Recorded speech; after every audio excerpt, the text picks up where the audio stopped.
Assalamualaikum dan selamat sejahtera kepada Madam Suryati. Nama saya Siti Nur Syedawati binti Mat Somel. Saya daripada kelas DSM 2C. Saya telah memilih topik pecah amanah. Sebelum saya ingin menerangkan dengan lebih lanjut tentang pecah amanah, saya ingin menerangkan pecah amanah yang telah dinyatakan oleh Timbalan Ketua Polis Negara kita, iaitu Tan Sri Ismail Omar.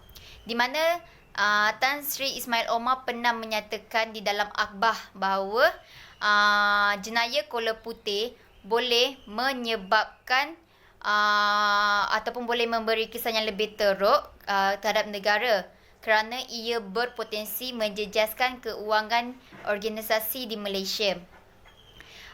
Jenayah yang paling utama ataupun sering dilakukan seperti pecah amanah, penipuan dan juga penghasilan wang palsu. Pecah amanah mengikut Kamus Dewan, ia bermaksud mensisihkan amanah ataupun kepercayaan orang lain dengan cara menipu. Saya pergi kepada definisi pecah amanah. Pecah amanah adalah kesalahan yang dilakukan oleh pihak pertengahan ataupun atasan yang bersangkut paut dengan bidang tugas mereka. Pecah amanah juga ialah pihak yang diamanahkan dengan harta telah menyalahgunakan harta tersebut untuk kegunaannya sendiri. Sebagai contoh, menggunakan harta pejabat untuk kegunaannya. Kita pergi kepada contoh-contoh pecah amanah yang sering berlaku ataupun sering dilakukan di dalam organisasi.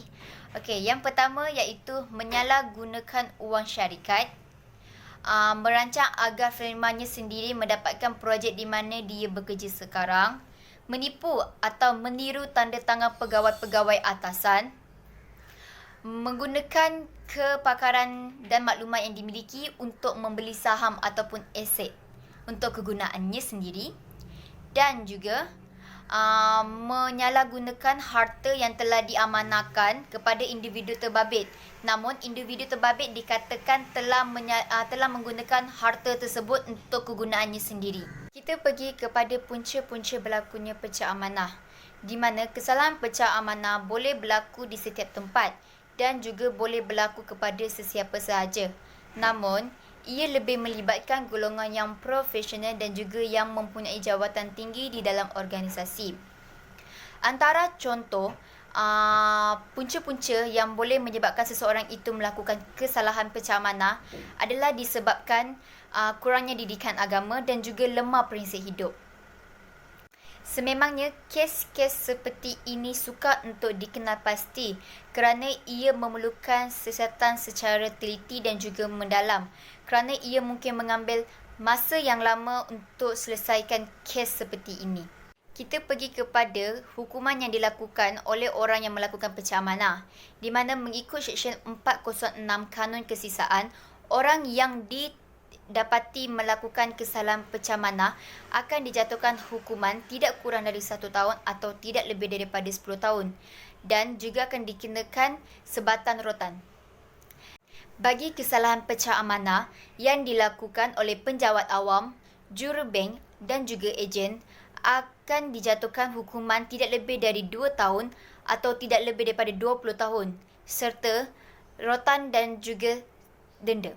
Kita pergi kepada penerangan yang terakhir dalam topik ini, iaitu kesimpulan, di mana secara keseluruhannya, kesalahan pecah amanah boleh mengakibatkan keruntuhan institusi di negara itu sendiri, sama ada dari segi ekonomi, sosial maupun politik, kerana ia melibatkan golongan yang profesional dan juga yang mempunyai pendidikan yang tinggi. Sekiranya pihak yang terbabit tidak menyelesaikan masalah ini dengan segera dan berkesan, ia boleh mengakibatkan masalah lain yang akan timbul dan boleh menjejaskan ekonomi negara itu sendiri. Itu saja penerangan saya tentang pecah amanah. Sekian, terima kasih.